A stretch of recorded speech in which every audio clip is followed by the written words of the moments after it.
शुरू आप से कुत्ते से प्यार कर बैठे हुए हैं। कुत्ते से नहीं, नेचर से प्यार है हमको। यानी बहुत कि जितना ज़्यादा पशु नेचर है से सबसे प्यार। शादी जिम्मेदारी का बात होता है, वो मजाक चीज़ होता नहीं है। आज के दौर में आप देखेंगे कि ऐसी शादियाँ रोज़ हो रही हैं जिसमें दुनिया भर का डिवोर्स होता है, क्योंकि ना मेरा मस्तिष्क किसी से मिलता हो, ना किसी का ब्रेन मुझसे मैच खाता हो, तो ऐसा विवाह सफल नहीं होता है। तो किसी भी व्यक्ति को विवाह ऐसे व्यक्ति के साथ ही करना चाहिए, ऐसे पार्टनर ही ढूंढना चाहिए जो उसको समझे, उसके काम को समझे, उसके वसूल को। इंसान मांग सकता है, कोई दे ना दे तो भीख मांग लेगा, कुछ ना हो तो काम कर लेगा, ये क्या करेगा? कुछ भी नहीं कर सकता, इसका मजबूरी है। और ये इंसानों पे ही आश्रित है, इसलिए भगवान बना के भेजे हैं। तो हम लोगों को चाहिए, हमारे अंदर इतनी इंसानियत होनी चाहिए कि हम इस बात को समझें कि ये मेरी जिम्मेवारी है और मैं एक इंसान हूँ, मुझ में मानवता शेष है, इसीलिए मैं गांधी मैदान में मौजूद है। और गांधी मैदान आए तो सबसे देखने को मिला कि जो महिला दिख रही है आपको, एक कुत्ते को खाना खिला रहे थे। इनसे बातचीत किए तो बोले कि आज से नहीं, कुछ मतलब बहुत दिन से खाना खिला रहे कुत्ते को। यानी कि पूरे पटना में जितने कुत्ते हैं और भी कुछ पशु हैं, उन लोग के खाना खिलाने के काम करते हैं। कहाँ से हैं आप? भागलपुर से। भागलपुर से जी। अच्छा, ये बताइए कि कुत्ता को खाना खिला रहे थे? कुत्ता नहीं, सड़क पे जो जानवर है उस सबको। सड़क पर जितने जानवर है उस सब लोग को खाना खिलाने जितना हमसे संभव है उतना को। अच्छा, ये कहाँ से माइंड में आया कि इस तरह के? ये शुरू से है, लेकिन लॉकडाउन के टाइम से ये श्योरिटी हो गया, क्योंकि उस टाइम खाना नहीं मिलता था जानवरों को और सभी दुकानें ये सब बंद थी। तो उस टाइम से हमने सोचा कि ये प्रोग्राम शुरू किया जाए। अच्छा, आजकल के इंसान में देखा जाता है कि भूखा रहता है, बोलता है कि खाने को दे दो दे दो दे दो, कोई नहीं इंसान को देता है। और आप इस मतलब माइंड में कैसे आ गया कि मतलब हमको पशु को खिलाना चाहिए? देखिए, इंसान मांग सकता है, कोई दे ना दे तो भीख मांग लेगा, कुछ ना हो तो काम कर लेगा, ये क्या करेगा? कुछ भी नहीं कर सकता, इसका मजबूरी है। और ये इंसानों पे ही आश्रित है, इसलिए भगवान बना के भेजे हैं। तो हम लोगों को चाहिए, हमारे अंदर इतनी इंसानियत होनी चाहिए कि हम इस बात को समझें कि ये मेरी जिम्मेवारी है और मैं एक इंसान हूँ, मुझ में मानवता शेष है, इसीलिए मैं खिलाती हूँ। पशु को खाना खिलाते हैं, घर से सपोर्ट मिलता है कि नहीं मिलता है?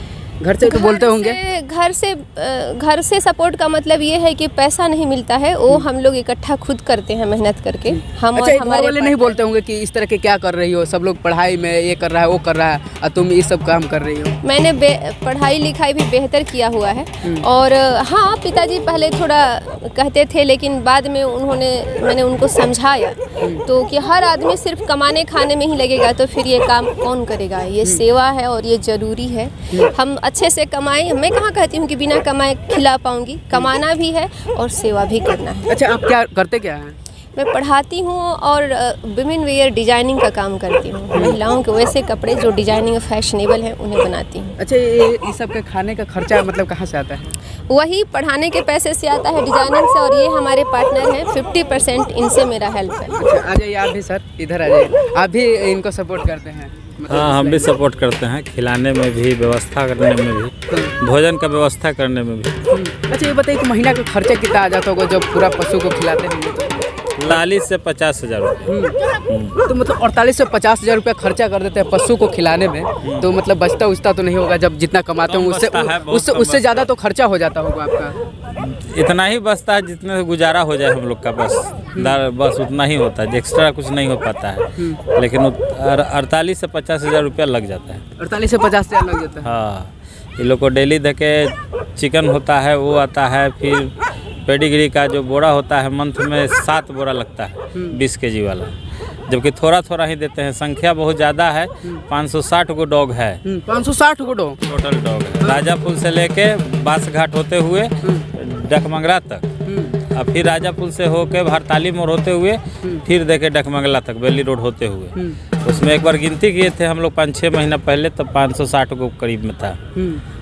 यानी कि रोज शाम को सब? हाँ, 4 बजे भोर तक हम लोग का चलता है। मतलब रात भर खिलाते हैं? हाँ, 9 से लेकर 7-8 से लेके 10 तक ये खिलाती है। फिर 1 बजे रात से हम निकलते हैं। अच्छा, ये बताइए कि कुत्ता को खाना खिलाते हैं, मतलब जितना पशु है रोड पर रहता है उस सबको खाना खिलाते हैं, कोई मार उड़ देता होगा तो क्या लगता है?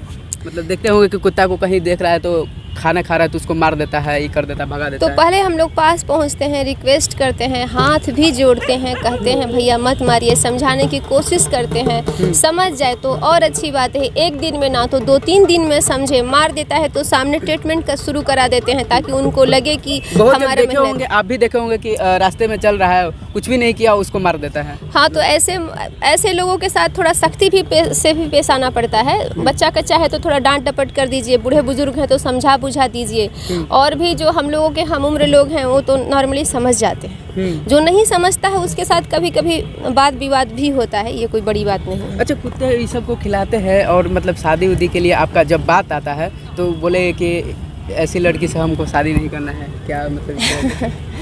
शादी जिम्मेदारी का बात होता है, वो मजाक चीज़ होता नहीं है। आज के दौर में आप देखेंगे कि ऐसी शादियां रोज़ हो रही हैं जिसमें दुनिया भर का डिवोर्स होता है, क्योंकि ना मेरा मस्तिष्क किसी से मिलता हो, ना किसी का ब्रेन मुझसे मैच खाता हो, तो ऐसा विवाह सफल नहीं होता है। तो किसी भी व्यक्ति को विवाह ऐसे व्यक्ति के साथ ही करना चाहिए, ऐसे पार्टनर ही ढूंढना चाहिए जो उसको समझे, उसके काम को समझे, उसके वसूल को समझे। जिंदगी वसूलों आप से कुत्ते से प्यार कर बैठे हुए हैं। कुत्ते से नहीं, नेचर से प्यार है हमको, यानी कि बहुत जितना ज़्यादा पशु है सबसे प्यार है। पशु, पेड़ पौधा, पशु पक्षी सबसे है। कारण है कि अगर ये नेचर नहीं रहेगा तो ये धरती डिजर्ट बन जाएगी, मरुस्थल, और मरुस्थल में जीव कभी जिंदा नहीं रह सकता। तो ज़रूरी है कि हम जीव हैं और हम जानवर न बने, सर्वाइव करने योग्य इस धरती को बनाए।